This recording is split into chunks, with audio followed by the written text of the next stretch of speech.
It begins with a contradiction that feels almost impossible. The Allies are still fighting one war, but one man at the top is already hearing the footsteps of the next.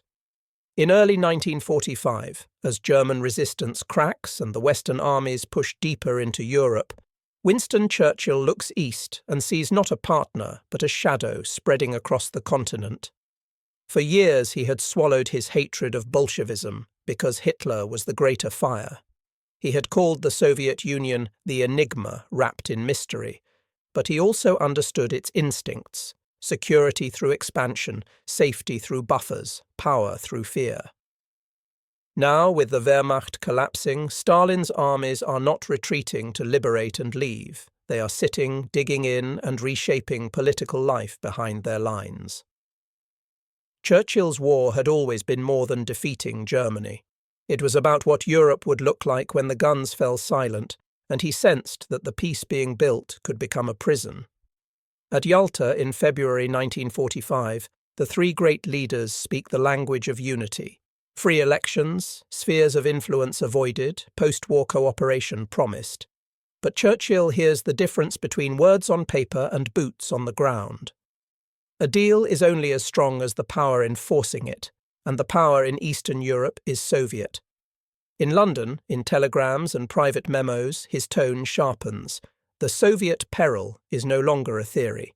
It is a timeline. And yet, standing between Churchill's dread and Churchill's impulse is the cold, practical mind of Dwight D. Eisenhower, Supreme Commander of the Allied Expeditionary Force, custodian of coalition unity, and the man who believes that starting a new conflict with the Red Army while the old one is still burning would be the most dangerous decision the West could make. In this story, the central question is brutal and simple. When the victory over Hitler was finally within reach, did Churchill try to turn the Allied guns towards Stalin? And why did Eisenhower insist the answer had to be no? By spring 1945, the collapse of Nazi Germany is no longer a question of if, but when.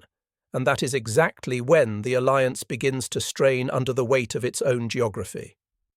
The Western armies are racing across the Rhine toward the heart of Germany, but the Soviet armies, vast, hardened, and paid for in blood, are already deep inside Eastern Europe, and they are not moving like guests who plan to leave.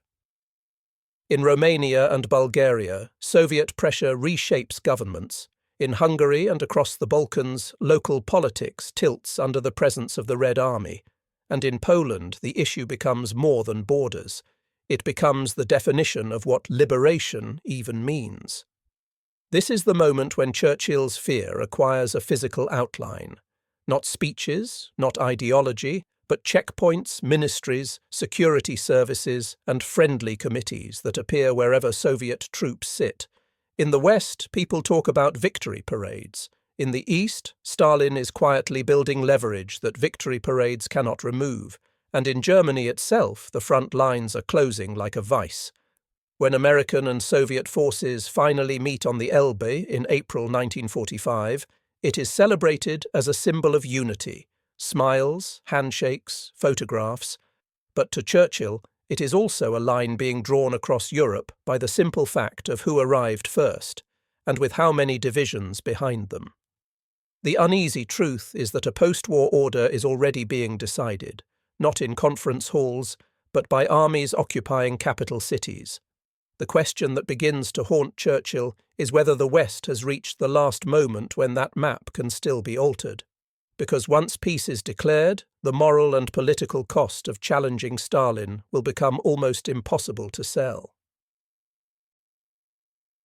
If there is one country where the alliance's noble language begins to sound like a trap, it is Poland, because Poland is where the war began, and Poland is where the post-war peace starts to rot.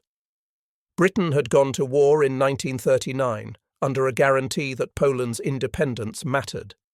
Churchill had used that cause as a moral foundation for the entire struggle against Hitler. But by 1944 and 1945, Poland sits in the path of the Red Army, and Stalin treats it not as a partner to be restored, but as a corridor that must never again be hostile to Russia. The argument is always framed as security. Russia has been invaded across the plains before, and it will not be left exposed again. Yet to Churchill, the method is the message. Polish leaders loyal to London are sidelined, arrested, or neutralized. A Soviet-backed administration grows in Warsaw, and promises of free elections start to feel like a performance staged under occupation.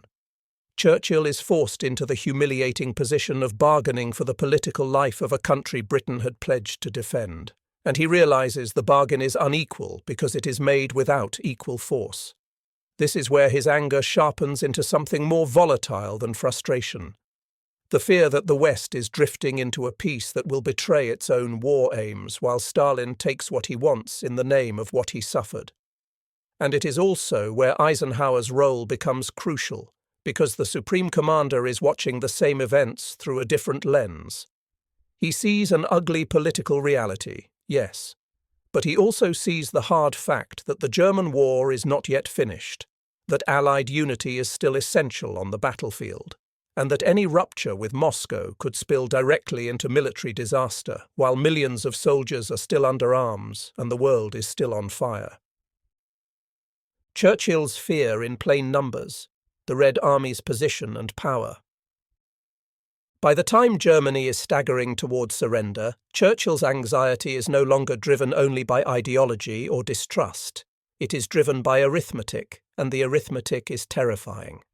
The Soviet Union has paid for victory with a scale of sacrifice almost beyond comprehension, tens of millions dead by many estimates, and Stalin intends to convert that suffering into a security belt that no speech can undo.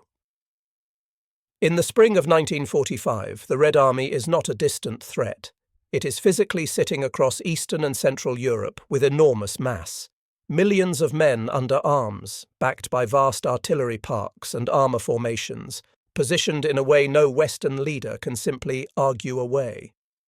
When Churchill looks at the map, he sees Soviet forces in or near the capitals that will decide the next era: Warsaw, Prague, Budapest, Vienna, Berlin, while Western armies, even at their peak, are stretched by supply lines and still locked into the final fight in Germany.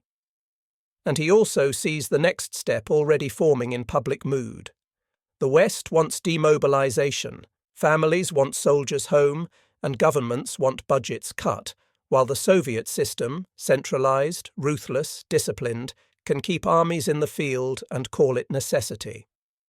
This is why Churchill's private language begins to harden into urgency. If Stalin chooses to solidify control, the cost of pushing him back later will be far higher than anyone can tolerate. Yet that same arithmetic that alarms Churchill also cages him, because numbers do not only measure Soviet strength, they measure how thin the political will for another war has become. Churchill is staring at a giant in the East, and he is realizing that a decision made in weeks could lock Europe's future for generations. The question he dared to ask in private: do we stop Stalin now? This is the moment where Churchill's mind goes to the place many leaders refuse to admit even to themselves. What if the peace becomes more dangerous than the war that created it? In private, he starts to frame Stalin not as an ally who will become difficult later, but as an approaching adversary whose advantage will only grow once Germany collapses and the Western public turns away from conflict. Churchill's fear is not that Stalin will suddenly attack London, it is that he will quietly harden his grip on Eastern Europe until the West faces a choice between accepting a divided continent or launching a far more desperate confrontation later under worse conditions. So Churchill begins to test a forbidden idea, one that would sound unthinkable to ordinary citizens who have spent years hearing that Russians are brothers in arms. Could the West, while still mobilized, force Stalin to loosen his hold, especially over Poland? Could it use the fact that Allied armies are still concentrated, still supplied, still commanded under wartime authority, to compel a settlement before the new order becomes permanent? The very act of asking this is explosive, because it means rewriting the moral story of the war in real time. And here the coalition begins to split in temperament. Churchill is the statesman who thinks in centuries, who fears a new tyranny rising behind the ruins of the old. Eisenhower is the commander who thinks in operational reality: front lines, supply, casualties, and the absolute necessity of finishing the mission in front of him. For Eisenhower, the war is not a chessboard for post-war positioning. It is a furnace still burning, full of lives, and any move that breaks Allied coordination risks chaos at the exact moment victory needs discipline. Churchill is trying to prevent the next tragedy by acting early. Eisenhower is trying to prevent a fresh tragedy by refusing to light a new fire before the current one is fully out. The plan with the honest name Operation Unthinkable. In May 1945, when the ink on Germany's surrender is barely dry, Churchill authorises something extraordinary behind closed doors. A secret staff study that does not talk about partnership with the Soviet Union, but about the possibility of fighting it. And it is given a name so blunt it sounds like a warning to the men writing it. Operation Unthinkable. The premise is not conquest, it is coercion. An attempt, at least in theory, to force Stalin to accept a post-war settlement the West could live with, especially over the fate of Poland. British planners begin sketching what it would mean to turn Allied formations back east, and the paper quickly fills with the kind of hard realities that don't care about rhetoric. The Red Army's scale, the depth of its positions, the sheer number of divisions occupying the ground that would become the battlefield, and the political shock of telling exhausted nations that their ally is now the enemy. Some versions of the concept imagine a sudden offensive in the summer of 1945, with British and American forces, potentially reinforced by Polish units, trying to strike before full demobilization drains the West's strength. But every line of the plan leads to the same chilling recognition. Even if the West had better air power, better logistics in some areas, and more experience coordinating a coalition, the Soviets held the central advantage that decides wars, mass, proximity, and the ability to absorb punishment on ground they already controlled. The document is not famous because it launched a war. It is famous because it exposes how quickly Churchill's suspicion hardened into preparation, and how quickly the numbers and the politics began to strangle the idea before it could ever leave the paper it was written on. Why it collapses on paper: logistics, manpower, and Soviet depth. And then the cold staff work does what speeches never can. It kills romance with reality. The more planners pushed Operation Unthinkable through maps and tables, the more it began to read like a warning rather than an option. The first problem was manpower. The Red Army was already concentrated on the ground that mattered, battle-hardened, and positioned in depth across a huge front, while Western forces were beginning to think like victors, units rotating, men counting days to go home, governments preparing demobilization, and publics with no patience for a fresh list of graves after 6 years of slaughter. The second problem was logistics. A Western push east would not be a clean continuation of the German campaign. It would be a new war in a new direction, stretching supply lines into a devastated landscape against an opponent who already sat on the rail networks, depots, and interior lines of the very territory the West would need to traverse. The third problem was Soviet depth, because even if the West struck hard and won early battles, the war would not end quickly.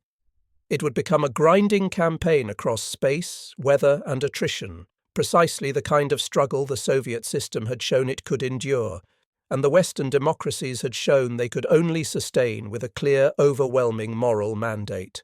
And finally, there was the political detonation at the centre of it all. How do you explain to soldiers and to mothers that yesterday's ally is today's enemy without shattering the legitimacy of the victory you just claimed? On paper, the plan did not look like a decisive correction. It looked like the opening chapter of another continental catastrophe. Eisenhower's hard no: finish the war you're in. If Churchill was thinking like a strategist of the century ahead, Eisenhower was thinking like a commander responsible for the next sunrise of casualties, and that difference mattered more than personality, more than politics, more than pride. By 1945, Ike's authority came from one brutal obligation: end the European war as efficiently as possible, with the alliance intact and with the fewest lives wasted in the final miles. That required discipline, not improvisation. It meant sticking to agreed operational boundaries, maintaining coordination with the Soviet front instead of turning it into a question mark, and refusing to gamble Western armies on a political showdown that had no clear military endpoint. Eisenhower could see the same troubling facts Churchill saw: Soviet power sitting in Eastern Europe, Poland's fate sliding into Moscow's hands, liberation becoming occupation by another name. But he also understood the price tag of challenging it immediately: a brand new land war against the largest army on Earth, on terrain the Soviets already held, at the exact moment the Western public expected demobilization and relief. And above all, Eisenhower knew something that statesmen sometimes forget when they stare at maps: alliances do not survive sudden reversals. The moment you treat yesterday's partner as today's enemy, you don't just start a new war, you inject confusion and mistrust into every command, every supply plan, every negotiation still needed to stabilize Europe after the collapse of Germany. In Eisenhower's view, the responsible answer was to close the book you were still writing, defeat Hitler completely, secure the occupation framework, keep channels open with Moscow, and leave post-war confrontation to diplomacy, rather than an impulsive battlefield turn that could ignite a catastrophe no one could control. America's real priority: Japan, demobilization, and no appetite for a new war. Even if Churchill's fears were sharp, the decisive weight in 1945 was American, and America was looking in a different direction. The United States was still fighting a brutal war in the Pacific, and every major strategic calculation flowed from that fact. Men, ships, aircraft, ammunition, and political attention were being shaped by one overriding objective: end the war against Japan. At home, the American public had endured years of rationing, casualty lists, and separation, and the national mood was not prepare for a new crusade in Eastern Europe, but bring them home. Demobilization was not a slogan, it was a political reality, and any leader who tried to sell a fresh ground war against the Soviet Union would be arguing against the emotional gravity of victory itself.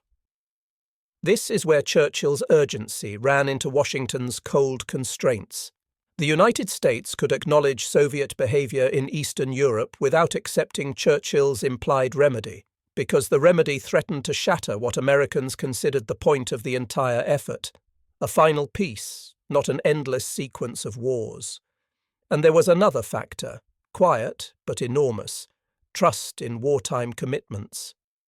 American planners understood that if the Allies fractured immediately after Germany's surrender, the diplomatic architecture needed to manage occupation zones, displaced persons, food crises, and the ruins of Europe could collapse into disorder, making everything worse and potentially even prolonging conflict in Asia.